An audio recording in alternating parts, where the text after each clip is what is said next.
Mr. Paul? Yes. Mr. Chairman? Aye.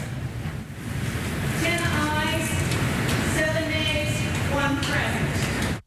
The Senate Foreign Relations Committee this week passing a resolution to authorize U.S. military action in Syria.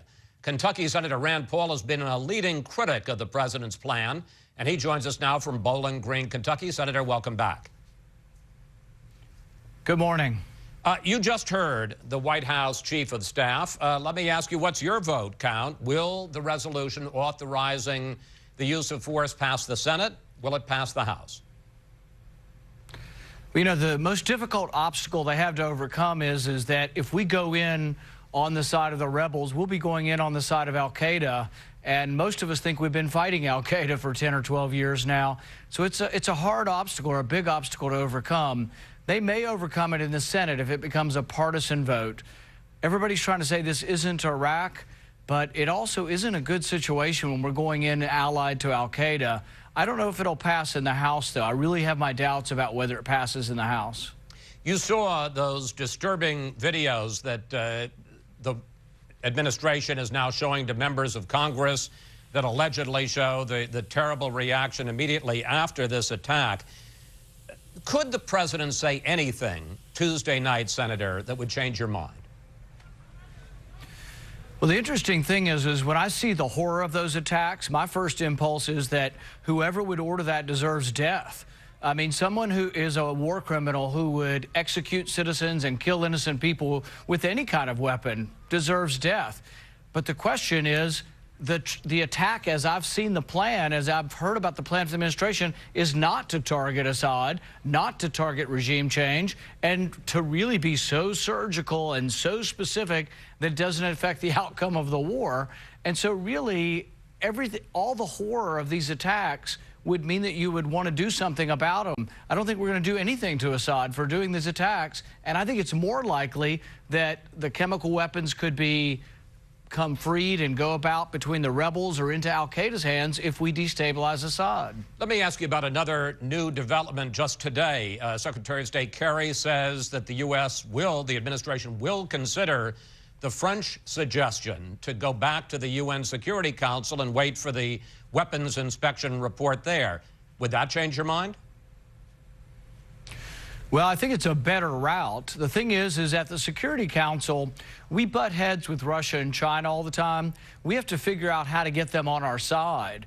Russia has said repeatedly that they're against chemical weapons use, and they've signed the treaty to ban. So I think really if we could convince them that this was perpetrated by Assad, and if the Russians and the Chinese and the Security Council were on our side, it could potentially change the outcome here. But as you know, Russia has a tremendous real politic interest in Assad staying in power. He's a close ally of theirs. Let me ask you a different question. Earlier this week, you suggested that you might take to the Senate floor and engage in a standing filibuster, as you did on the drone attack. Here's what you said. Whether there's an actual standing filibuster, I've got to check my shoes and check my ability to hold my water, and we will see. Then, sir, you seem to back off that. If attacking Syria is such a bad idea, why not take to the floor for 10 or 12 hours and engage in another standing filibuster? Well, the filibuster can delay temporarily a vote, but it cannot put a vote off forever. It can be used to get something you want, and so filibustering to try to get an amendment to a bill is sometimes worthwhile. Filibustering to try to get information from the administration is worthwhile, but can't ultimately defeat the resolution.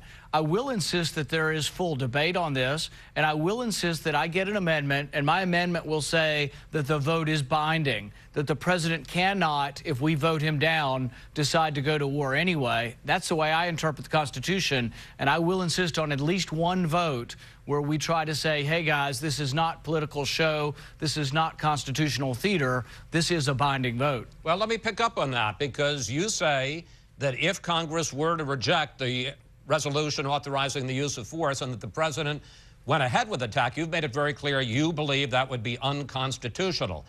If that's the way it plays out, absolutely. Congress votes no, the president acts, would you support impeaching this president?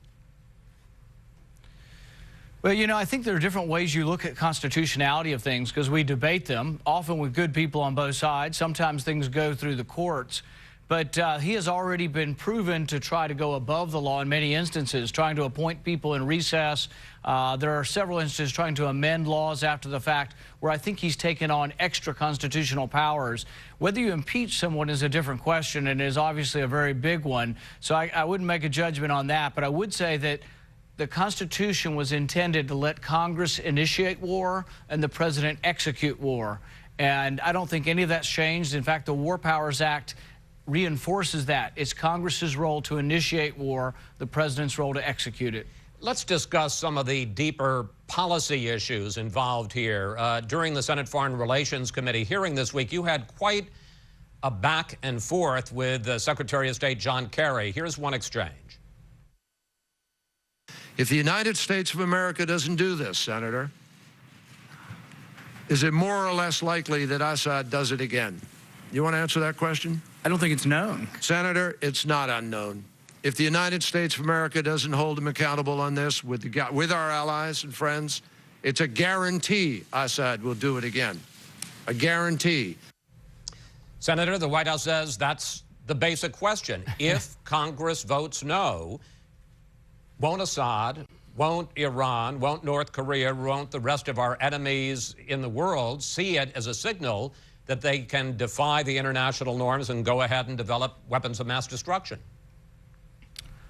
No, I think it is unknown. I think there's a chance that he is more emboldened if we do attack him. For example, what's the worst case scenario? The worst case scenario is that the stockpiles of sarin gas begin to move about the country, and maybe they go to Hezbollah and they go into Lebanon and become more of a threat to Israel. I think that is more likely to happen if we attack Assad than if we don't attack Assad. With regard to North Korea, I think the North Koreans know and should know absolutely if gas or conventional weapons were used on our troops ever, that there would be an overwhelming response against them. They're completely separate situations. Here's the thing is, this administration won't even react when Americans are killed in Benghazi. They've done absolutely nothing. And so here's a situation in Syria that doesn't involve Americans and they want to get involved. To me, they've got it backwards. You wrote an article looking at another aspect of this. You wrote an article in Time magazine this week in which you said the following: war should only occur when America is attacked, when it is threatened, or when American interests are attacked or threatened. The question I have, sir, is there no place for humanitarian issues in the Rand Paul doctrine? What about Rwanda? What about Kosovo? What about in World War II, the Nazis exterminating the Jews? Is there no case where President Paul would say, we need to get involved militarily to stop that? You know, I consider myself to be a realist when it comes to foreign policy. We look at every individual situation and you have to assess the facts. And then there's the process. How does war begin? It's initiated by Congress. So really Congress, the people's representatives, we look at every individual situation. And I wouldn't say there's absolutely no case to get involved, but I would say that typically America has to be involved or American interests have to be involved. We have a lot of allies in the Middle East, Turkey, Israel, Jordan. A lot of those come into play when we decide whether or not to get involved. But the thing is I think if we get involved in Syria, it's more likely to be unstable or to create instability. One of the big things is the administration has admitted that they would use ground troops if the chemical weapons are threatened to be moved. And they also have admitted it would take 75,000 American troops to secure these chemical weapons. So my question to the administration is, if you bomb Assad, is it more likely or less likely that the chemical weapons will become unsecured and they could go into rogue elements such as al-Qaeda, which is fighting with the rebels against the Assad government? Senator, I want to get into one last issue with you. There is clearly a split inside the Republican Party now between the so-called interventionists like John McCain, Lindsey Graham, and then on the other side, people like you who they call isolationists. Where's the future of the party? You know, I think name-calling isn't the future, and I'm not an isolationist. I do believe in intervening when American interest or national security is threatened.